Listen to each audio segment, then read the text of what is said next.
नमस्कार सर्वांना, श्री स्वामी समर्थ. स्वागत आहे तुमचं माझ्या यूट्यूब चॅनलवरती. आजचा दिवस तुम्हाला खूप छान, सुखाचा, समाधानाचा जाऊ देत, हीच मी स्वामींच्या चरणी प्रार्थना करते आणि आजच्या या नवीन व्हिडिओला सुरुवात करते. हिंदू धर्मामध्ये प्रत्येक पौर्णिमेला विशेष आध्यात्मिक महत्त्व आहे, परंतु चैत्र महिन्यातील पौर्णिमा अत्यंत पवित्र आणि पुण्यवान मानली जाते. ही तारीख केवळ आत्मशुद्धी आणि आध्यात्मिक साधनेची संधीच देत नाही, तर दैवी आशीर्वाद प्राप्त करण्यासाठी एक दिव्य द्वारही उघडते. या दिवशी आपल्या 16ही कलांनी परिपूर्ण असलेला चंद्र आकाशात चमकतो, जो मन, भावना आणि चेतनेमधील संतुलनाचे प्रतीक आहे. चैत्र पौर्णिमेचा हा दिवस भगवान विष्णू, चंद्रदेव आणि विशेषतः भगवान हनुमानांच्या पूजेसाठी अत्यंत शुभ मानला जातो. धार्मिक मान्यतेनुसार हनुमानांचा याच दिवशी अवतार झाला होता. त्यामुळे भक्तांसाठी हा दिवस भक्ती, शक्ती आणि बजरंगबलीच्या सेवेचा एक अद्भुत संगम ठरतो. पंचांगानुसार 2026 सालची चैत्र पौर्णिमा गुरुवार 2 एप्रिल रोजी साजरी केली जाणार आहे. पौर्णिमेची तारीख बुधवार 1 एप्रिल रोजी सकाळी 7:06 सुरू होईल आणि गुरुवार 2 एप्रिल रोजी सकाळी 7:41 संपेल. उदय तिथीनुसार चैत्र पौर्णिमा 2 एप्रिल रोजी साजरी केली जाईल. उद्याचा चैत्र पौर्णिमेचा दिवस, उद्याचा सूर्योदय आपल्या आयुष्यामध्ये सुख समाधान घेऊन येणार आहे. कारण उद्याचा दिवस काही साधारण दिवस नाही, तर उद्या चैत्र पौर्णिमा म्हणजेच कालपुरुषाचे अवतार आणि आपल्या सर्वांचे लाडके संकटमोचन पवनपुत्र हनुमान यांचा जन्मोत्सव देखील आहे. असं म्हणतात की जेव्हा काळ समोर उभा राहतो तेव्हा संकट चहूबाजूंनी घेरतं, तेव्हा विश्वात फक्त एकच नाव थरथरतं, ते म्हणजे जय हनुमान. तुमच्या मनामध्ये कधी विचार आला आहे का, आपण घरामध्ये वर्षानुवर्ष पूजा अर्चना करत असतो, उपवास करतो, तरीही घरातलं दारिद्र्य का जात नाही, पतीच्या नोकरीमध्ये प्रगती का होत नाही, किंवा आपल्याच मुलांच्या शिक्षणामध्ये सारखे अडथळे का येतात? कारण आपल्याला वेळ आणि वस्तू याचं शास्त्र माहिती नसतं. उद्याचा या अत्यंत पवित्र अशा दिवशी म्हणजे चैत्र पौर्णिमा आणि हनुमान जयंतीच्या शुभ मुहूर्तावरती सूर्योदयापूर्वी किंवा सकाळीच आपल्याला घराच्या उंबरठ्यावरती ही एक वस्तू ठेवायची आहे. ही वस्तू घराच्या उंबरठ्यावरती ठेवल्याने पैसा, सुख, संपत्ती सर्व काही मिळेल. आयुष्यातून 7 पिढ्याचं दारिद्र्य, कर्ज आणि दुःख मुळापासून उपटून फेकलं जाईल. तर हा उपाय कशा प्रकारे करायचा आहे याविषयीची माहिती जाणून घ्यायची असेल तर व्हिडिओ स्किप न करता शेवटपर्यंत बघा. चॅनलवरती पहिल्यांदा आला असाल तर सबस्क्राईब करा आणि असेच नवनवीन माहितीपूर्ण व्हिडिओ बघण्यासाठी बेल आयकॉनलाही क्लिक करा. त्यामुळे जेव्हाही मी नवीन व्हिडिओ अपलोड करेल तेव्हा त्याचं नोटिफिकेशन सर्वात आधी तुम्हाला मिळेल आणि तुम्ही माझा एक पण व्हिडिओ मिस करणार नाही. आणि त्याचबरोबर हाईप बटनलाही प्रेस करा, जेणेकरून जास्तीत जास्त लोकांपर्यंत हा व्हिडिओ पोहोचेल. चला तर मग जास्त वेळ न घालवता व्हिडिओला सुरुवात करूया. तर हा जो उपाय आपल्याला करायचा आहे, उद्या चैत्र पौर्णिमा तसंच हनुमान जयंतीच्या शुभ मुहूर्तावरती पहाटे ब्रह्ममुहूर्तापासून करायचा आहे. अगदीच ब्रह्ममुहूर्तावरती उठून करणं शक्य नाही झालं, तरी सकाळी लवकरात लवकर करण्याचा प्रयत्न करा. पण त्याआधी तुम्हाला लवकर उठल्यानंतर घराची स्वच्छता वगैरे करून घ्यायची आणि त्यानंतरच हा उपाय करायचा आहे. कारण बघा, आपल्या प्राचीन ग्रंथामध्ये अनेक उपायांचा उल्लेख केला जातो, ज्यावरती आपल्या पतीची, मुलांची प्रगती जी आहे ती अवलंबून असते. आपल्या घरातली कामं महत्त्वाची, प्रगतीची कामं जी आहेत ती वर्षानुवर्ष रखडलेली असतात. आपली मुलं खूप मागे राहत असतात. आपल्या हसऱ्या-खेळत्या घराला कोणाची तरी काळी नजर लागते आणि आपलं काम काही पूर्ण होत नाही. काही ना काहीतरी अडचणी, अडथळे आपल्या मार्गामध्ये येत राहतात आणि आपलं काम पूर्णत्वास जात नाही. पण कधी-कधी काही विशिष्ट तिथींवरती केलेले छोटे उपाय देखील तुमच्यासाठी स्वर्गाचे दार जे आहेत ते उघडतात. तुम्हाला तुमचा शत्रू जर खाली खेचण्याचा प्रयत्न करतोय, तो शत्रूसुद्धा तुमच्यासमोर लोटांगण घालेल, अशी ही रहस्यमय वस्तू आपल्याला उद्या उंबरठ्यावरती ठेवायची आहे. पण ही वस्तू ठेवताना कोणत्या चुका टाळायच्या आहेत? तर सगळ्यात महत्त्वाचं म्हणजे आपल्या घराच्या आसपास असणाऱ्या रुईच्या झाडाचा असा कोणता गुप्त चमत्कार आहे, जो तुमच्या रिकाम्या तिजोऱ्या पुन्हा पैशाने भरू शकतो. असा हा अतिशय प्रभावी उपाय आपण आजच्या व्हिडिओमध्ये पाहणार आहोत. या व्हिडिओतील उपायाने तुमच्या आयुष्यातील 7 पिढ्यांचं दारिद्र्य नष्ट होणार आहे.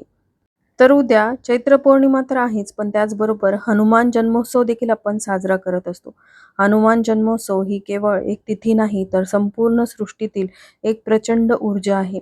चैत्र पौर्णिमेच्या त्या पवित्र रात्री जेव्हा चंद्र आपल्या 16 कलांनी पूर्ण फुललेला असतो, तेव्हाच या पृथ्वीवरती अंजनी पुत्राचा जन्म झाला होता. शास्त्र सांगतं की या दिवशी चंद्राची शीतलता आणि हनुमानांचे तेज एकत्र येते, त्यामुळे या वातावरणामध्ये एक वेगळेच व्हायब्रेशन म्हणजेच लहरी असतात. पण दुर्दैवाची गोष्ट अशी की आपण ही ऊर्जा ओळखून तिचा फायदा घेऊ शकत नाही. आपण खूप कष्ट करतो, मेहनत करतो, तरी देखील आपल्या कष्टाला, मेहनतीला म्हणावं तसं यश मिळत नाही. घरामध्ये जोही पैसा येतो तो फार काळ टिकत नाही. घरामध्ये काहीही कारण नसताना छोटी छोटी भांडणं विकोपाला जातात, तुम्हाला शांत झोप लागत नाही किंवा मुलांचं मन अभ्यासामध्ये लागत नाही. जर उत्तर हो असेल तर तुम्ही आत्ताच सावधान व्हा.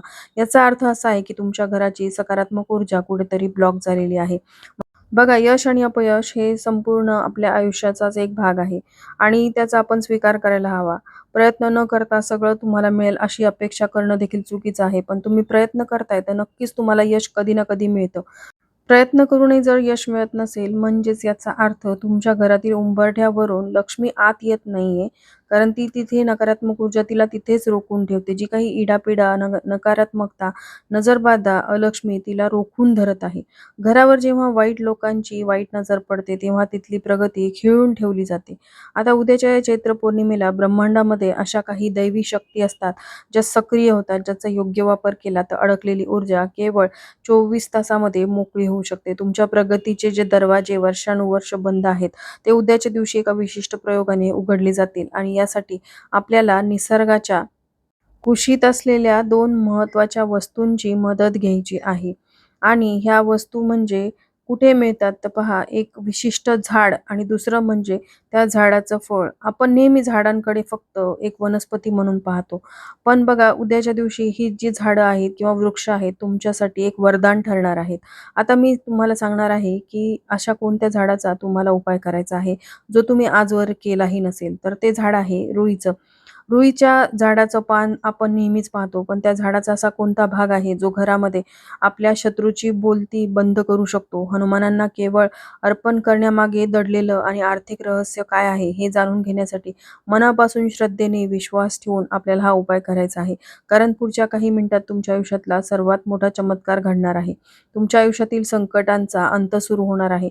उद्या सकाळी तुम्हाला एक विशिष्ट वृक्षाचा शोध घ्यायचा आहे, ज्याला आपण ग्रामीण भाषेमध्ये रुईचं झाड म्हणतो आणि शास्त्रामध्ये याला मंदार किंवा अर्कवृक्ष असं संबोधलं जातं. जेव्हा असं हे झाड तुम्हाला सापडतं, रुईचं झाड हे साक्षात सूर्यदेवांचं प्रतीक मानलं जातं. आणि हनुमान हे सूर्यपुत्र मानले जातात. म्हणूनच मारुतीरायाला रुईची पानं, फुलं अत्यंत प्रिय आहेत. म्हणूनच आपल्याला हा उपाय जो आहे तो उद्या हनुमान जयंतीला करायचा आहे. आपल्याला फक्त एक पान आणि फूल वाहून थांबायचं नाही, तर उद्याच्या या सिद्ध मुहूर्तावरती रुईच्या झाडाचा असा एक दिव्य भाग आपल्याला घरी आणायचा आहे, जो तुमच्या शत्रूच्या कारनाम्यांना कायमचा लगाम लावेल. जर तुमच्या कामामध्ये वारंवार अडथळे येत असतील, शेजारी-पाजारी किंवा नातेवाईकांमध्ये आपल्यावरती जळणारे अनेक लोक असतात. आणि म्हणूनच आपल्याला हा उपाय करायचा आहे, कारण हा अतिशय रामबाण उपाय असणार आहे. तुम्हाला यासाठी काय करायचं आहे, उद्या सकाळी लवकर उठायचं आहे. शक्य असेल तर ब्रह्ममुहूर्तावरती उठा किंवा तुम्ही सकाळी 12च्या आत हा उपाय करण्याचा प्रयत्न करा. त्यासाठी तुम्हाला सकाळी लवकर उठायचं आहे. उठल्यानंतरनं स्वच्छ स्नान वगैरे करून झाल्यानंतर आपल्या देवघरातील देवांचं विधिवत पूजन करून घ्यायचं आहे. उद्या पौर्णिमा आहे, म्हणूनच आपल्या घराच्या मुख्य दरवाजाच्या उंबरठ्यावरती हळदीचं लेपन आवर्जून करायचं आहे. जसं आपण प्रत्येक पौर्णिमा आणि अमावस्येला करतो, अगदी तसंच आपल्याला उंबरठ्यावरती हळदीचं लेपन करायला विसरायचं नाही. त्यानंतर रुईच्या झाडापाशी जाताना एक तांब्याभर पाणी आणि थोड्याशा अक्षदा सोबत न्यायच्या आहेत. झाडाला नमस्कार करायचा आहे. तिथे पाणी अर्पण करायचं आहे आणि अत्यंत आदराने प्रार्थना करायची आहे, की "हे मंदार वृक्षा, मी माझ्या घराच्या संरक्षणासाठी तुझा एक अंश घेऊन जात आहे आणि मला आशीर्वाद दे आणि माझ्या इच्छा मनोकामना तू पूर्ण कर." त्यानंतर रुईच्या झाडाच्या मुळाचा एक छोटासा तुकडा अत्यंत सावधगिरीने तुम्हाला तोडायचा आहे. तो मिळवा, कारण रुईच्या झाडाचं दूध जे आहे ते अतिशय विषारी असतं. ते डोळ्यात गेल्यानंतर त्याचा त्रास तुम्हाला होऊ शकतो. म्हणूनच हा जो उपाय आहे तो तुम्हाला अत्यंत सावधगिरीने करायचा आहे.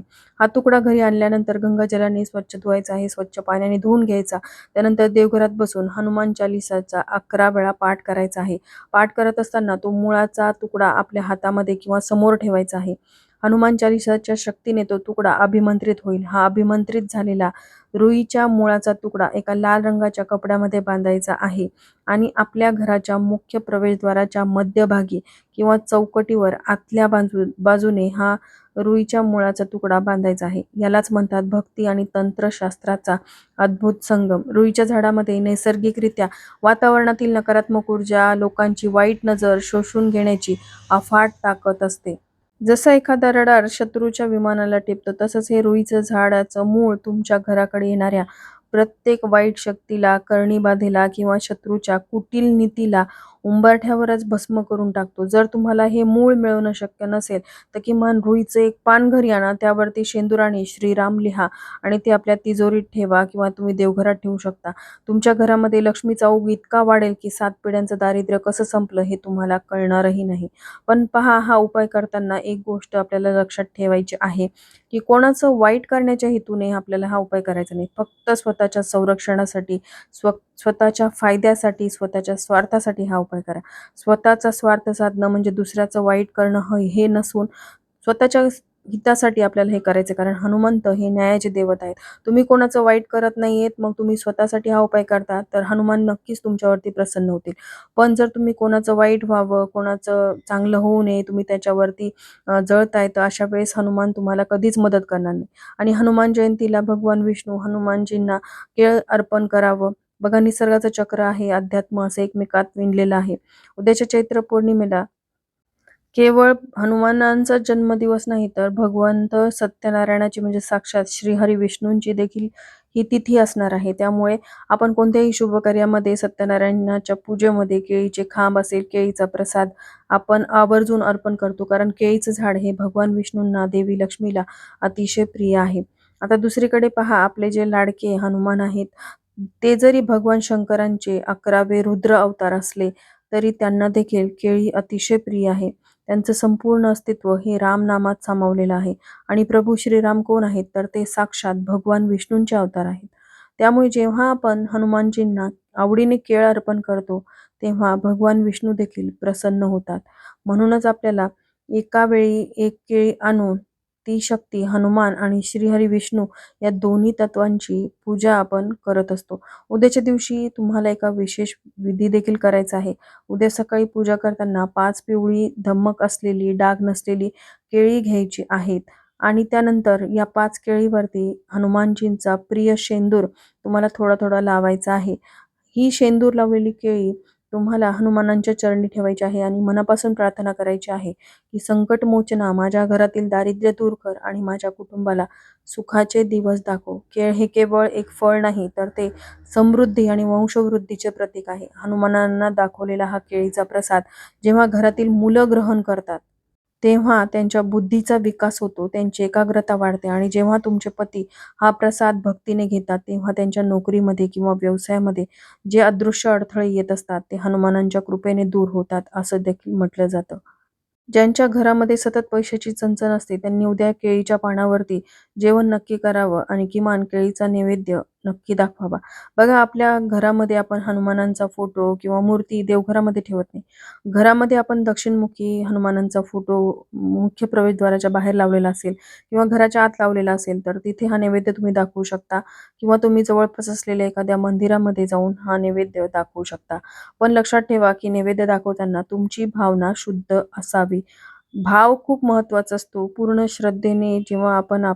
श्रद्धेने आणि विश्वासाने जेव्हा आपण कोणताही उपाय करतो ना, त्या उपायाचे आपल्याला लाभ हे होतातच. तर उद्या सकाळी जेव्हा सूर्योदय होईल, तेव्हा पहिली किरणं जेव्हा पृथ्वीवरती पडतील, तेव्हा तुम्हाला तुमच्या घराच्या उंबरठ्यावरती अशी कोणती वस्तू ठेवायची आहे, जिच्या दर्शनानेच अलक्ष्मी आणि गरिबी तुमच्या घराचा रस्ता कायमचा विसरून जाईल.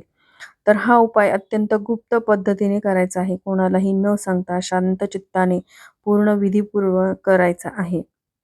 तर आता उद्या सकाळी उठल्या-उठल्या घराचा उंबरठा स्वच्छ पाण्याने धुवून घ्या. आपला उंबरठा हा केवळ लाकडाचा किंवा दगडाचा तुकडा नसतो, तर तो आपल्या घराचं सुरक्षा कवच असतं.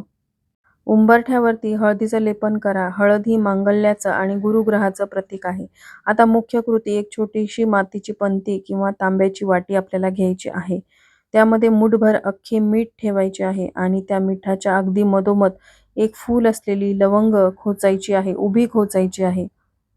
आता ही वाटी तुम्हाला तुमच्या उंबरठ्याच्या उजव्या बाजूला, घरातून बाहेर प्रवेश करताना जो उजवा हात येतो, तिथे कोपऱ्यामध्ये शांतपणे ठेवायची आहे. तुम्हाला कदाचित असा प्रश्न पडला असेल की मीठ आणि लवंगाचा काय संबंध? किंवा मीठ आणि लवंगच का? तर यामागे खूप मोठं आध्यात्मिक आणि वैज्ञानिक कारण दडलेलं आहे. खडे मीठ शास्त्रानुसार मीठ हे नकारात्मक ऊर्जा शोषून घेण्याचं सर्वात प्रभावी माध्यम आहे. आपल्या पत्रिकेतील राहू आणि केतूचे जे दोष असतात, जे आपल्या प्रगतीला खीळ घालतात ते मीठ शोषून घेतं. लवंग हे देवी लक्ष्मीला आकर्षित करणारं चुंबक मानलं जातं. जेव्हा मिठासोबत लवंग एकत्र येते तेव्हा असं सुरक्षा कवच तयार होतं, की कोणाचीही वाईट नजर, करणी बाधा किंवा शत्रूची वाईट दृष्टी तुमच्या घरामध्ये आत पाऊल टाकू शकत नाही. हनुमान जयंतीच्या दिवशी हनुमानजीची शक्ती चहूबाजूंनी असते. जेव्हा तुम्ही हा उपाय करता तेव्हा जणू काही तुम्ही हनुमानजींच्या तुमच्या घराच्या संरक्षणासाठी आमंत्रित करत असता. हा उपाय केल्यावर 24 तासाच्या आत तुमच्या घरातील जडपणा निघून जाईल, कटकटी थांबतील आणि तुम्हाला स्वतःला खूप हलकं आणि प्रसन्न वाटायला लागेल. तर हा उपाय तुम्ही नक्की करा. आता दुसऱ्या दिवशी सकाळी उठल्यानंतर हे मीठ कोणाच्याही पायाखाली येणार नाही. अशा ठिकाणी म्हणजे वाहत्या पाण्यामध्ये विसर्जित करा किंवा थोडंसं पाणी घेऊन त्यामध्ये हे मीठ टाका आणि ते पाणी तुम्ही एखाद्या झाडाला टाकू शकता किंवा घरापासून लांब नेऊन टाका. विश्वास ठेवा, हा छोटासा वाटणारा उपाय तुम्हाला तुमच्या अडचणी दूर करण्यासाठी मदत करेल, प्रगतीचे मार्ग मोकळे करेल आणि घराला नंदनवन बनवल्याशिवाय राहणार नाही.